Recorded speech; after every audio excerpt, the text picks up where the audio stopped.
विश्रांतीनंतर अन्नदातामध्ये आपलं स्वागत।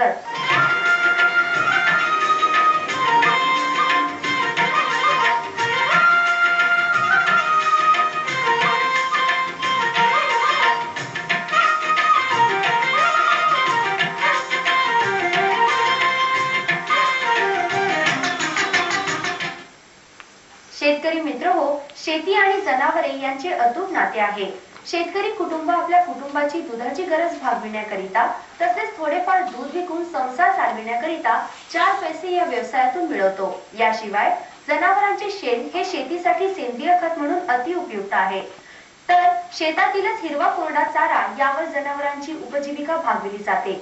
या सर्व गोष्टींचा विचार करता दुग्ध व्यवसाय हा शेतीसाठी उत्तम जोड व्यवसाय ठरू शकतो। ज्यांच्याकडे थोडेफार बागायती क्षेत्र आहे असेही शेतकरी या चारा पिके घेऊन स्वतंत्र दुग्ध व्यवसाय करू लागले। आज आपण पाहतोय मजुरांची समस्या आणि चाऱ्याचे योग्य नियोजन नसल्यामुळे अनेक दुग्ध व्यावसायिकांनी आपले गोठे बंद केलेत। या व्यवसायात यशस्वी होण्यासाठी चाऱ्याचे नियोजन आणि स्वकष्ट महत्त्वाचे आहे। तसेच या व्यवसायात अत्यंत कमी सुरुवातीची गुंतवणूक करून हा व्यवसाय वाढवत नेला पाहिजे। काही शेतकरी सुरुवातीलाच लाखो रुपयांची गुंतवणूक करतात आणि पुढे काही समस्या उद्भवल्यास मोठे नुकसान होते। त्यामुळे हळूहळू हा व्यवसाय वाढवत नेला पाहिजे। अशाच प्रकारे सांगली जिल्ह्यातील मिरज गावचे शीतल पाटील हे गेले काही वर्षे नियमितपणे दुग्ध व्यवसाय करत आहेत आणि त्यापासून भरघोस नफाही कमवत आहेत। गोठ्यामध्ये असणाऱ्या 20 दुधावरच्या गायीपासून 325 लिटर दूध दिवसाकाठी एकत्रित केले जाते। ही एका खाजगी संस्थेला दिले जातं।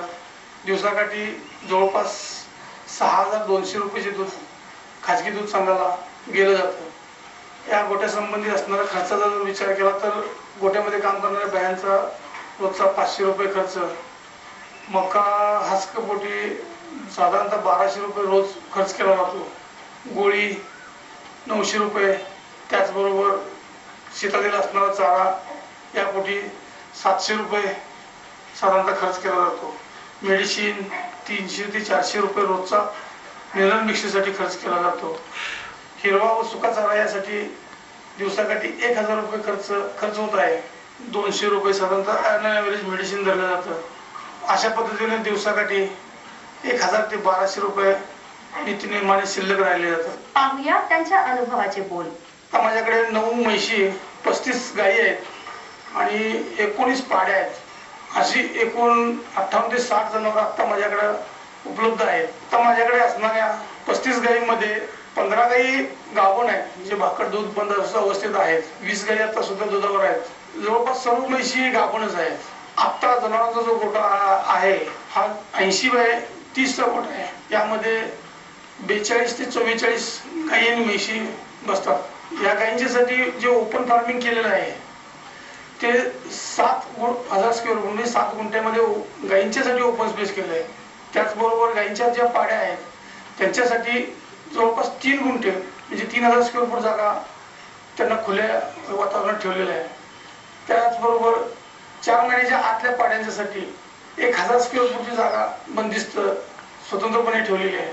त्याचबरोबर काही अशक्त आजारी गायींच्यासाठी 2 गाळे स्वतंत्र त्या बाजूला ठेवलेले आहेत, जेणेकरून त्या गायींचं स्वतंत्र निगा करता येईल, त्या गायीचा संसर्ग अन्य जनावरांना होऊ नये।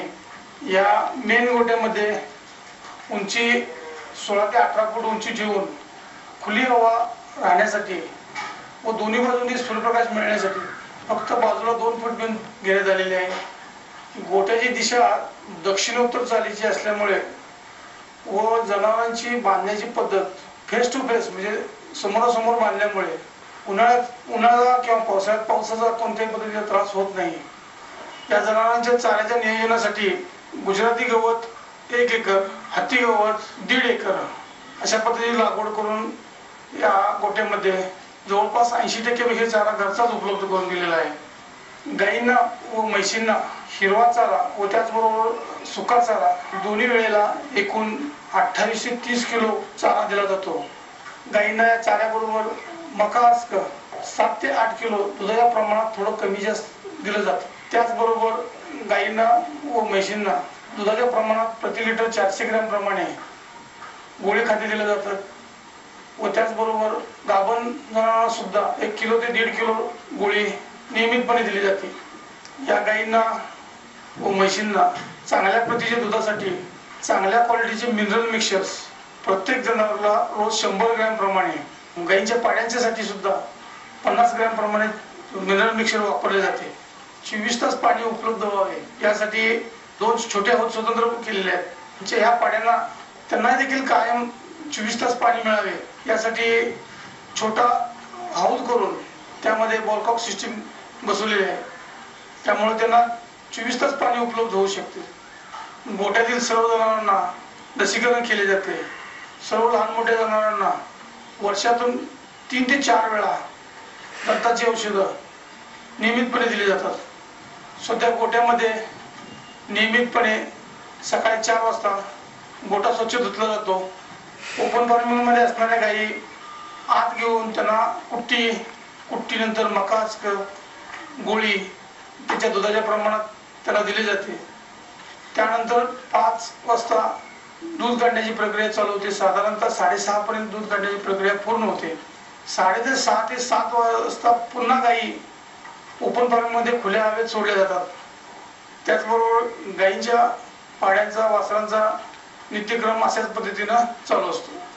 यानंतर दुपारी सुद्धा अशाच पद्धतीने बाहेर सोडलेल्या गायी आत घेऊन गोठा धुवून त्यांची चारा, मकाच गोळी याच नित्य नियमाप्रमाणे आमच्या गोठ्याचं कामकाज चालू असते.